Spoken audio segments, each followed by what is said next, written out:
Wahai manusia, kau takut padaku, tapi tak takut pada Allah yang menciptakanmu. Itu kelalaian yang paling gelap. Azan memanggilmu 5 kali sehari, tapi kau lebih memilih dunia. Lalu mengapa kau takut pada bayanganku? Kau sibuk mengejar dunia, padahal tanah tetap menunggumu. Ingatlah, kembali itu pasti.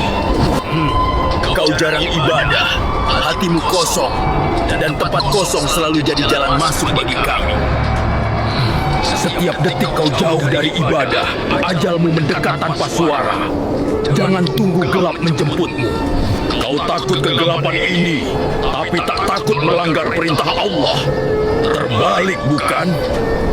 Cepatlah kembali pada Allah sebelum pintu taubat tertutup dan penyesalan tak lagi berguna.